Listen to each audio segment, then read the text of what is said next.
welcome to STORYHIVE On Location in Nanaimo with beats, eats, and more. Yes!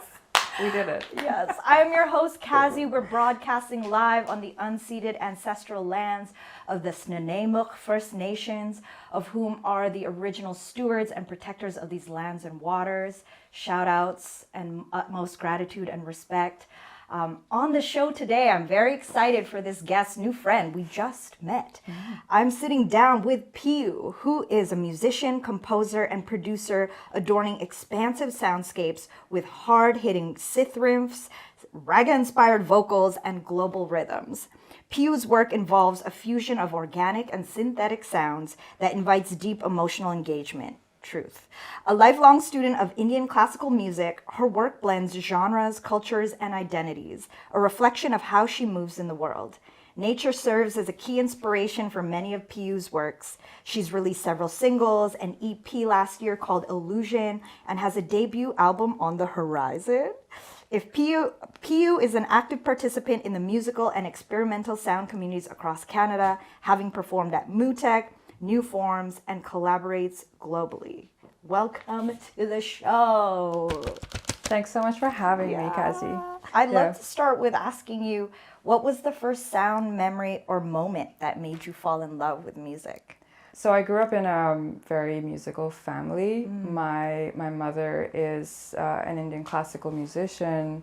She has a few albums to her name that she released in India. And we just grew up singing, and it's very common. I'm a Bengali, I'm from a Bengali family, which is in West Bengal of India, and every family there, people are singing, playing an instrument. You have to, every evening, people gather and you have to. It's just part of life. Part of life. You have to come and perform, and everybody enjoys in a group. And so, there's so many memories of that in my life, growing up, where it was just something that we did, and my mom was also teaching other people, so I would just come to her classes and sit down and practice with her and her students. It's very interesting because for a long time, after my teenage years, I got really heavily into metal and rock and just other influences and experiencing other music. But now I've come back to it all.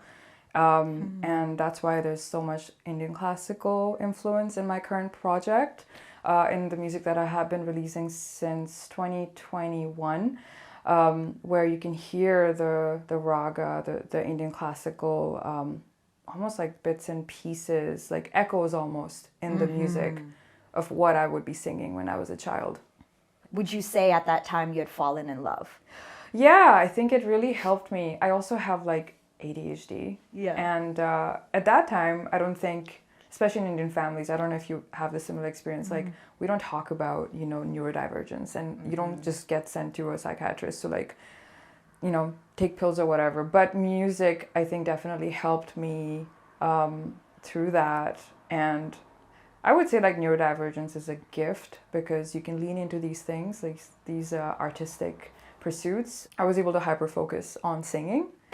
And in a way kind of saved my life because since then I have been involved in the arts in some way or the other, either singing or dance. There was a lot of dancing in school. So cool. What kind of dance? I went to an Indian school where I was really big on the arts, and we did a lot of folk dancing, Indian folk dances. There's so many different kinds, and some of them involve stunts. Cool. Yeah, with fire and What? Yeah. Did you do any of that? A little bit, yeah. There's a... Yo, that's rad. If that came out in one of your future performances. I don't know, maybe. There's one called Kalbelia, which is performed by Rajasthani folk dancers. Yeah. They're so badass, and they hold.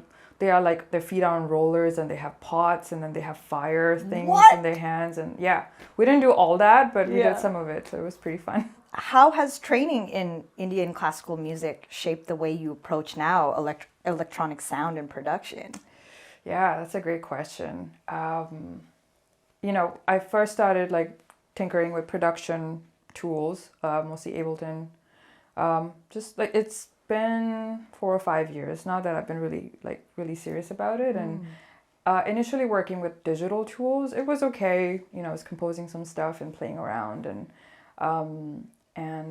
I didn't really grasp it or find my medium till I came across like analog synths, so like modular hardware synths, and playing with those instruments made it so easy for me to kind of almost visualize like how to compose. And I felt like I could bring together different worlds in this, like the electronic music, contemporary genres with Indian classical or Indian folk influences. I feel like it would go with any really like world music influence as well. And I think it just helped me kind of flow, you know, because sometimes the instruments just do their own thing. Like you can patch into them, but sometimes the temperature of the room, the gates you're sending in, like sometimes weird stuff happens, and it's magical sometimes. It's like, wow, how did that happen? Or like, yeah, I kind of influence the sounds, but sometimes it's just like spiritual almost. That is really cool. And that's fun. Like, it's cool to hear that it can create its own sounds, like what you were describing earlier, like things that you don't expect, and it just feels quite spiritual or like serendipitous in the moment. How did you come about this name, PU? PU. Yeah. So Does it mean something? It's actually the call of a bird in India. And my mom named me Pew after that bird. Really? That's sweet. So my family calls me Pew. And I felt like, yeah, this project is kind of remembering the past, but also moving into the future in a different way. And also kind of like a search for self in a way, making sense of everything. It's also hard to explain. I mean, you might know as well as a global citizen yourself, like, you know, being parts of different worlds, you're trying to, and if you have an artistic practice, you're trying to kind of make sense and be authentic. And the word authentic is also thrown around a lot, but, you know, just what's your voice? And I think the name was apt for that, like to describe what this is. You often draw from nature. Can you tell us about a place, landscape, or natural moment that deeply influenced one of your tracks? Yeah, the EP that I put out last year, Illusion, there's a track in there called Kawaii Oo. Yes, and great. Yeah, it's actually, there's some field recording in there, but it's actually a recorded sound of the last bird of the species Kawaii Oo, and there's a video that's floating on YouTube. I don't know if you've seen it, if you've come across that, where someone filmed the last bird calling for a mate, and it didn't know that it was the last one of its kind. Whoa! As in this species is extinct. Yeah, it's like a honey creeper that's from Hawaii, from the Kauai Island, and I just saw that video, and I had been going to Hawaii and, you know, doing some field recordings there. There's actually another track called Indra where there was a recording of the storm that was passing through. So I had been taking some stuff from there and you know, using it, but watching that video was just like kind of heartbreaking in a way. And I felt that I wanted to create something that would be a response to the bird.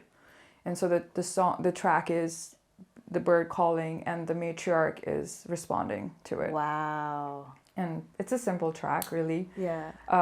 But that is one example where I'm trying to kind of convey what I'm feeling in the moment. And there is some nature sounds in there, but there's like a reason why the instruments come in. About other places that have really influenced me, I love, you know, being in forests. I like being here in Nanaimo has allowed me to like have easy access to the river. I find rivers very inspiring.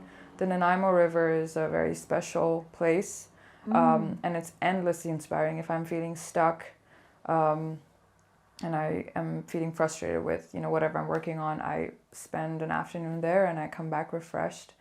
And I think it really speaks volumes to like the importance of us having, like, why we should conserve these places.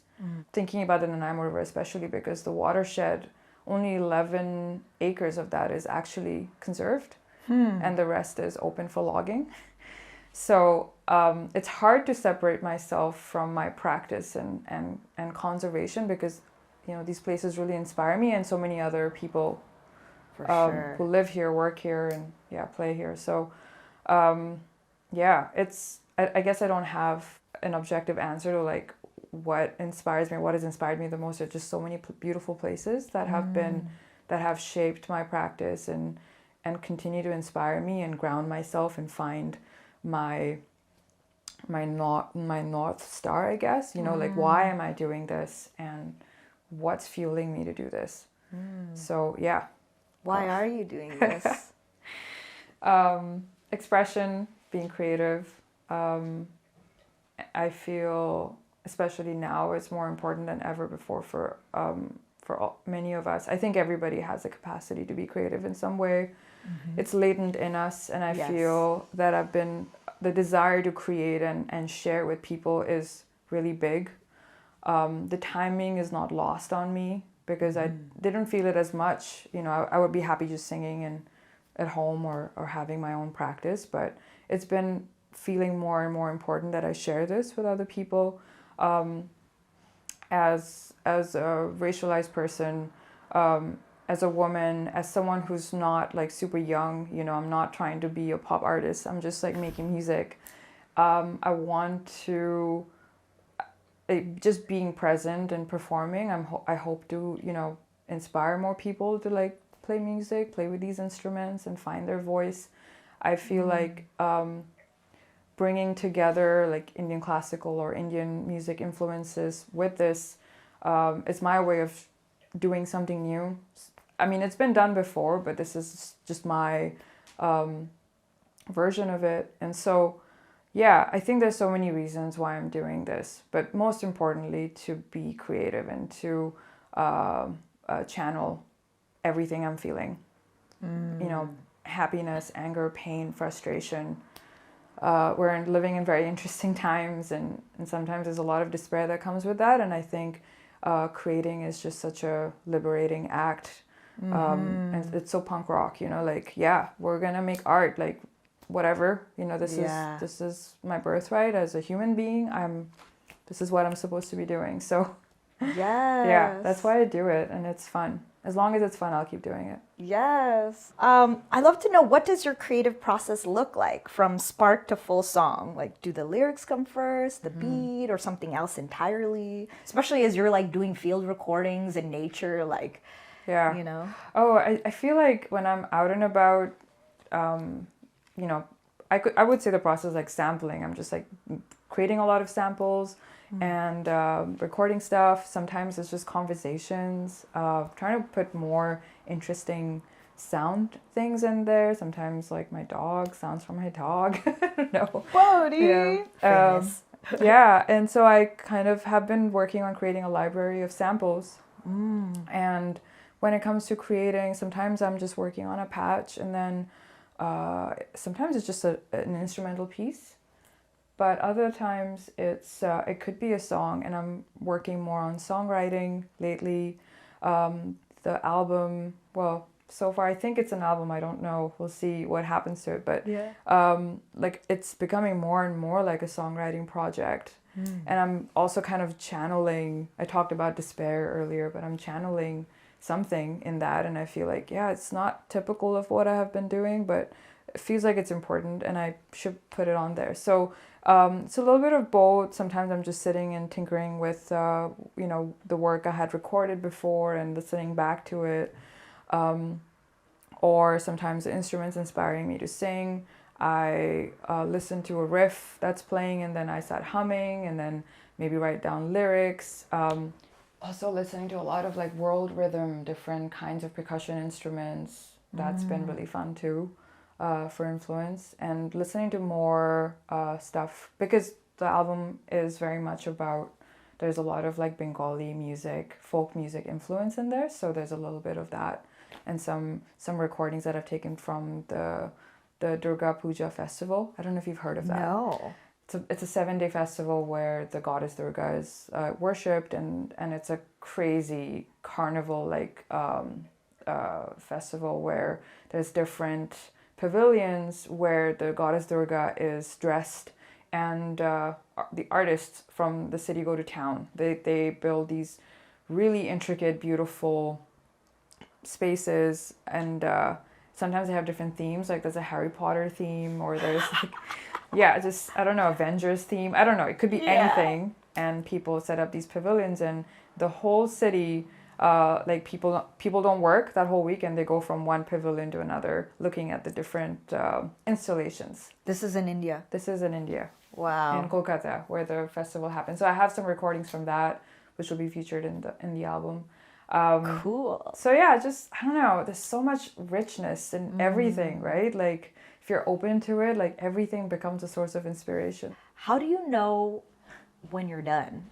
Like you could keep tinkering, you could keep adding, but how do you know within yourself, like, okay, this is complete, this track is complete, the song is done? Yeah, I think sometimes I put a lot into the track, and there's lots of different sounds, and then my practice lately has been pulling back, just what's needed, because sometimes maybe a sound is great but it doesn't quite fit. And so I know that I'm done when I can listen to the track over and over and over again, and I'm not feeling annoyed, like you know. Yeah, so if I'm not feeling irritated by a sound in there, it's like, okay, I can listen to it. If I've listened to it 50, 60 times and I'm not annoyed, then I think it's done.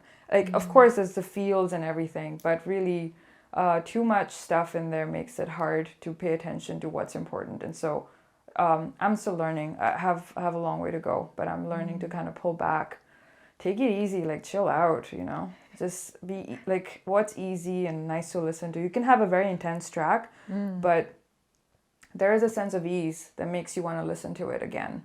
So I'm trying to tap into that. Oof. Yeah.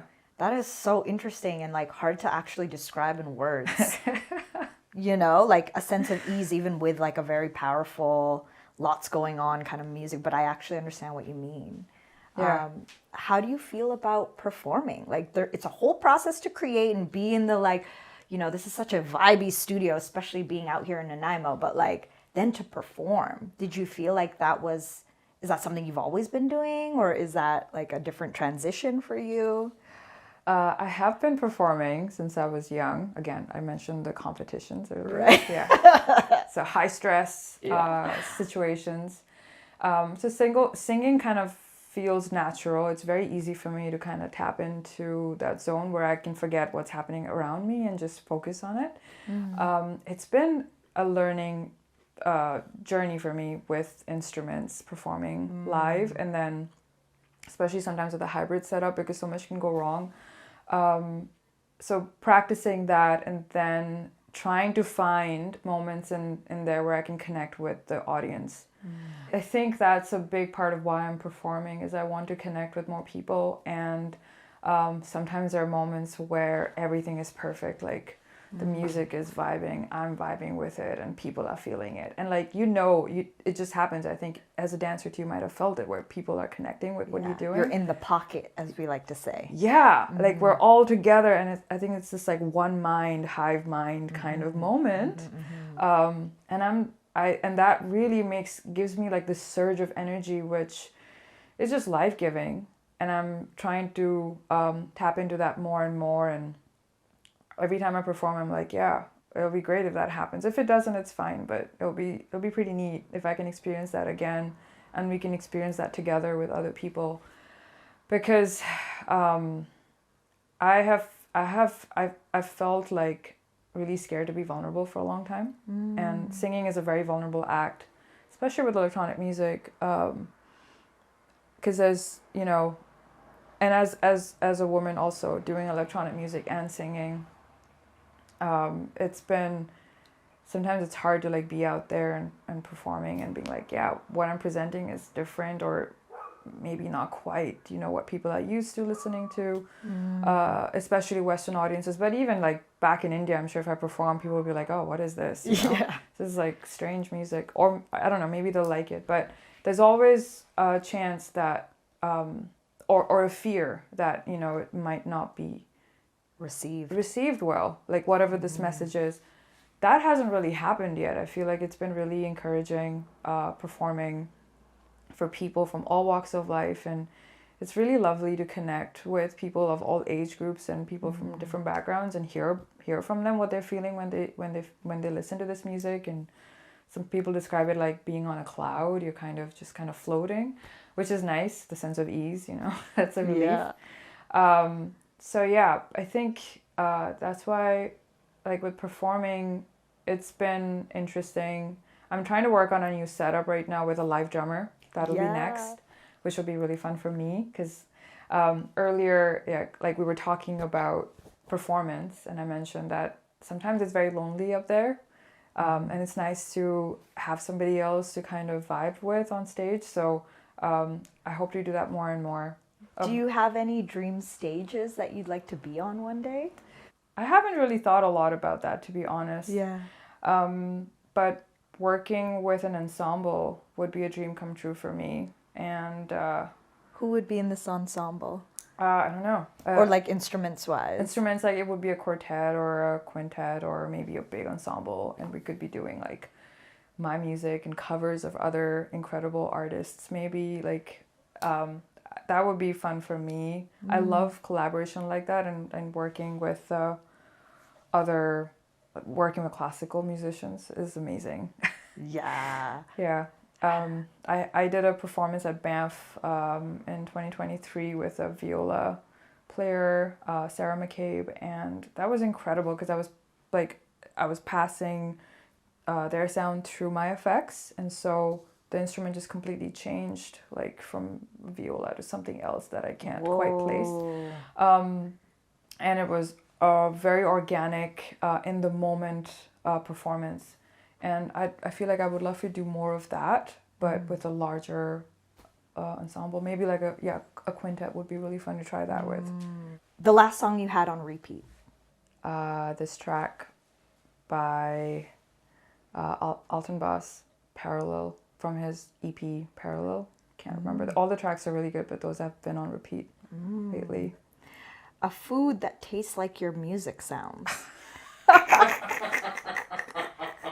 Oh my god. Ooh. I know, you gotta stretch your brain for that one. This is a hard one. Vietnamese food. Are you thinking about salad rolls or something? I'm thinking about like the soupy dishes that I have, like pho or vermicelli. I feel like there's so many different ingredients that are just brought together so beautifully, and I can see that, especially with the pho broth. Like that broth, it's like a long stew, like it takes forever, and it's got anise and all these other spices in it. Yeah, and the tastes are like lingering in your mouth after. Yeah. That's a good one. Pho, Viet pho. One instrument you wish you instantly mastered? Oh, my voice, I would say. Yeah, that's been the easiest one. I think other instruments take a lot of practice, and they're not like second nature for me. So yeah, my voice, and then I'm working on synths. Where were you when a melody hit you out of nowhere? Oh, in my studio. It happened with a song called Beloved, with the matriarch, and I don't really know how that song was made. I honestly don't remember the process. I just know that I was playing the synths, and then I had my mic set up, and then I was just like humming into it, and the song just came, and there was a song. The melody just hit. It was just easy, yeah. Most magical or surreal moment in nature? The Nanaimo River. Being in the Nanaimo River in the summertime is some of the most healing, magical thing that I've been doing lately. So, yeah, I would say. I'm going to definitely ask you for some drop points or drop pins. Yeah, it's so close. It's like 12 minutes from here. So you can go, It's a nice day. Check it out. Yeah. If I weren't a musician, I'd probably be A dancer. a song that changed my life is When I first heard Fortet's album, it was amazing, that experience. Like discovering his music and then finding out, listening to his discography and have been following his music since and seen his live shows. Yeah. In what way do you feel changed by it though? I felt like he was doing something different in electronic music. There's a lot of organic sounds that are used.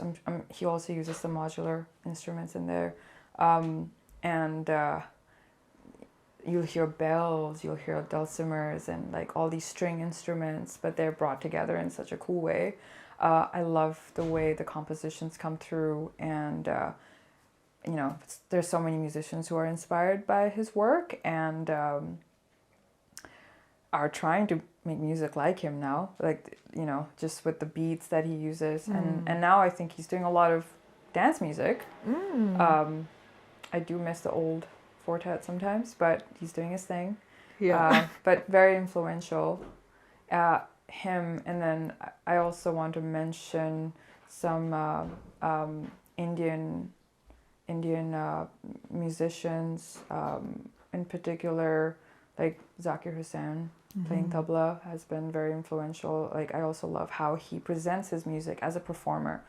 He has passed since, but how he had presented his music to people, to the international audiences, that's been very, very influential for me. And there's so many amazing Indian vocalists who have been very inspiring, like Lata Mangeshkar. You probably, I don't know if you've heard that name, but she's the singing nightingale of India. And there's Asha Bhosle. Like, I remember singing Asha Bhosle songs as a kid, and she would be singing like cabaret songs or very classical songs, and just kept switching genres from one. They were all like they sang mostly for movies, and so it was such a good way to like learn how to switch genres, but bring the same training and the voice to those films. So yeah, I think there's a bunch of different influences, but I can remember these like being pivotal in the way I thought about music. If your sound had a scent, what would it be? Bergamot. Ooh, yes. We like that smell. My music is a love letter to my ancestors. My grandparents in particular. I think of them often making music. I feel like they were the glue for my family, and I mentioned earlier that we would have to perform, and I think they really kind of made us do that, perform. And my grandma, my Dida, my mom's mom, like, was a very non-serious person, and was very just relaxed about life, and I try to channel her sometimes, like not taking things too seriously, and sometimes making a song thinking of them or my ancestors who kept this alive in us. I feel most in flow when I'm moving and dancing. Yeah. It kind of inspires me. It's inspired me to make music, but I think movement for me has come first in some ways. Like, if I'm feeling stuck, movement usually helps me get out of it and get out of my head for a bit. in the studio, I always have blank nearby. Ooh, water. Yes. Speaking of which, Water. These wow, nice cups. official mugs. We're gonna have to change them because we ain't in Van City anymore. Two more. My younger self would be proud that I am making music. Yeah. Yeah, I think the younger PU would be really stoked that I didn't give it up.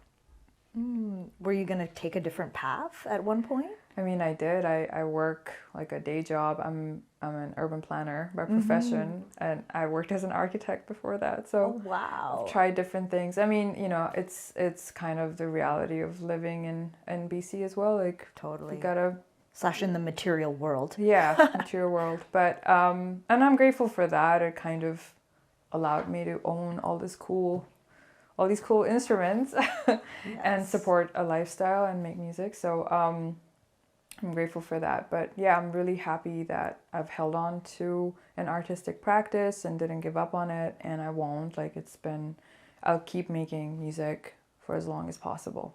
My last one. One day, I hope my music. Wow, this is a good one. Yeah, I hope it reaches wider audiences and inspires a lot of young folks to make music, and a lot of young women to make music and be creative. This was such a great, enriching conversation, Piyu. Thank you so much for your time, for your energy, your thoughtfulness, and just, sharing your vulnerable, creative self, not just through music, but also through this conversation. Any last words, anything you want to say, where people can find your music or any upcoming performances or shows this summer? Yeah. Well, firstly, thank you for having me and chatting with me, and having Bodhi here. Yeah. And it was really fun. And it's so nice to be able to talk about something so abstract in my head and make sense of it. So I appreciate that. For those of you watching and listening, I produce and perform as Piyu.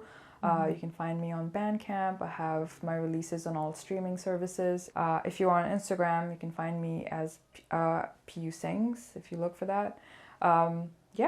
And if you have any questions, or if you want to reach out to me and talk about my practice, if some of you are interested in making music and you have questions about synthesis or singing or whatever, if you want to dive into your own practice, I'm so happy to guide you with that and offer some advice and some mentorship if you're looking for that. So feel free to reach out and let's talk. Yes, that's sweet. That's amazing. Y'all, thank you so much for all who have tuned in, for everyone who's watching the live stream after. I am Kazi. This is Priyanka, aka Piyu, and y'all have been watching Beats, Eats, and more. Bye-bye. Bye.